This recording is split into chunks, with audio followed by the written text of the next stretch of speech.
नमस्कार आणि या सरात आपले स्वागत आहे. ही भारतातील व्यावसायिक, शिक्षक आणि प्रशिक्षणाचे केंद्रस्थानी असलेल्या अविश्वसनीय प्रवासाची सुरुवात आहे. एक महत्त्वाकांक्षी प्रशिक्षण म्हणून मुख्य एजन्सी आणि आमच्या प्रशिक्षण परिदृश्याला आकार देणारी पात्रता फ्रेमवर्क जाणून घेणे महत्त्वाचे आहे. म्हणून तुमचे सीट बेल्ट बांधा आणि कौशल्य विकासाचे भविष्य कसे घडवत आहोत हे शोधण्यासाठी सज्ज व्हा. उद्दिष्टे.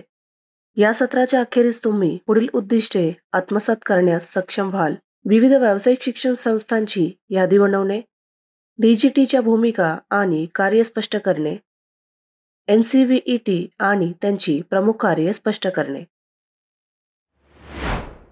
आता आपण भारतातील व्यावसायिक शिक्षणाविषयी माहिती घेऊया.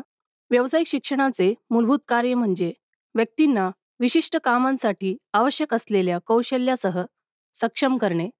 खरे तर ते एखाद्या कुशल कारागिराचे प्रशिक्षण प्रदान करते. कुशल कारागीर म्हणजे एक कामगार असतो जो एखाद्या व्यवसायात काम करतो.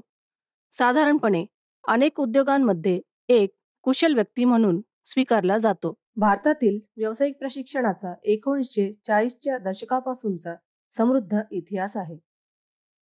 हे सर्व आता छत्तीसगडमधील कोणी बिलासपूर नावाच्या ठिकाणी सुरू झाले. भारत सरकारने युद्ध तंत्रज्ञ प्रशिक्षण योजना सुरू केली, जी व्यक्तींना व्यावहारिक कौशल्ये प्रदान करण्यातील एक महत्त्वाचे पाऊल आहे.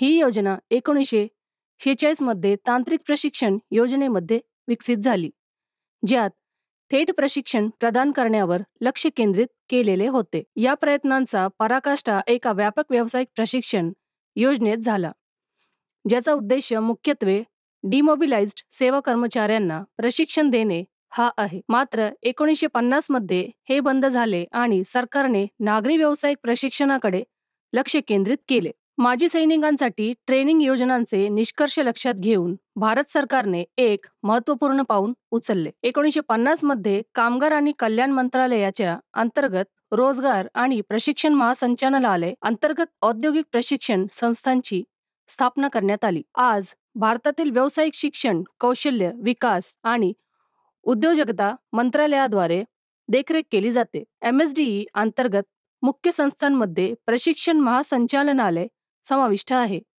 ते व्यावसायिक प्रशिक्षणाचा समन्वय आणि विकासामध्ये महत्त्वाची भूमिका बजावतात. अजून एक महत्त्वाचा घटक म्हणजे राष्ट्रीय कौशल्य विकास महामंडळ NCDC, एक पब्लिक प्रायव्हेट पार्टनरशिप. NSDC निधी पुरवठा आणि खाजगी क्षेत्रातील उपक्रमांद्वारे कौशल्य विकासाला प्रोत्साहन देते. त्यांचे कौशल्य विकासामध्ये मोठ्या प्रमाणावर खाजगी सहभागाला आकार देणे आणि प्रोत्साहन देण्यावर लक्ष केंद्रित आहे. आणि अखेरीस आपल्याकडे आहे राष्ट्रीय व्यावसायिक शिक्षण आणि प्रशिक्षण परिषद. NCVET हे सुनिश्चित करते की व्यावसायिक शिक्षण आणि प्रशिक्षणामध्ये गुंतलेल्या संस्था दर्जे राखून कार्यक्षमतेने कार्य करतात. या संस्था सुसंवादीपणे कार्य करतात, ज्यांचे लक्ष असते की राष्ट्रीय कौशल्य पात्रता फ्रेमवर्क सह व्यावसायिक शिक्षण सुसंगत राखणे. आता आपण या संस्थांची तपशीलवार माहिती घेऊया. DGT पासून सुरू करूया. DGT किंवा प्रशिक्षण महासंचालनालय हे सर्वोच्च संस्था म्हणून कार्य करते. यामध्ये व्यावसायिक प्रशिक्षणाद्वारे महिलांना सक्षम करणे आणि रोजगारक्षम तरुणाईचा विकास करणे समाविष्ट आहे. ते राष्ट्राच्या अर्थव्यवस्थेमध्ये कुशल मनुष्यबळ देखील प्रदान करतात, जे आर्थिक वृद्धी आणि शाश्वततेसाठी एक महत्त्वपूर्ण योगदान आहे. आता आपण DGTच्या प्रमुख भूमिका पाहूया. त्या पुढील प्रमाणे आहेत, जसे व्यावसायिक प्रशिक्षणाविषयी धोरण तयार करणे, कारागीर आणि शिल्प प्रशिक्षक प्रशिक्षण योजनांसाठी प्रशिक्षण सुविधांचा विस्तार करणे, दर्जा आखून देणे, कोर्सच्या अभ्यासक्रमात सुधारणा करणे, संलग्नता प्रदान करणे, ट्रेड टेस्टिंग आणि सर्टिफिकेशन. DGT संलग्न असलेल्या संस्था विस्तृत प्रकारचे कोर्स सादर करतात, जे लेबर मार्केटच्या विविध विभागाच्या गरजा पूर्ण करतात. त्या CTS, CITS, ITI, ग्रॅज्युएट, औद्योगिक कामगार, टेक्निशियन्स आणि असे अनेक प्रोग्राम उपलब्ध करतात, जे विभिन्न कौशल्य पातळ्या आणि व्यवसायांच्या विशिष्ट गरजांसाठी उपयुक्त ठरतात. हे प्रोग्राम महिला, शारीरिक अपंगत्व असलेल्या व्यक्ती आणि SC, ST समाजांसाठी देखील विभिन्न अभ्यासक्रम सादर करतात, ज्यामुळे प्रत्येकाला त्यांची कौशल्ये आणि करिअरमध्ये वृद्धी करण्याची संधी मिळते. परंतु DGT केवळ प्रशिक्षण पुरवण्यावरच थांबत नाही. ते प्रशिक्षण आधारित संशोधन देखील आयोजित करतात आणि ट्रेनीज आणि इन्स्ट्रक्टर दोन्हींसाठी ट्रेनिंगचा अनुभव अधिक उत्तम करण्यासाठी इन्स्ट्रक्शनल मीडिया पॅकेज विकसित करतात. DGT तंत्रज्ञान आणि नवीन शिक्षण पद्धतींचा स्वीकार करतात, ज्यामुळे खात्री होते की ट्रेनिंग प्रोग्राम या वेगाने बदलत्या जगामध्ये संबंधित राहतील. DGT हे सेक्रेटरिएट म्हणून कार्य करते, जे व्यावसायिक शिक्षण आणि प्रशिक्षणासाठी राष्ट्रीय परिषदेची एक अंमलबजावणी शाखा आहे.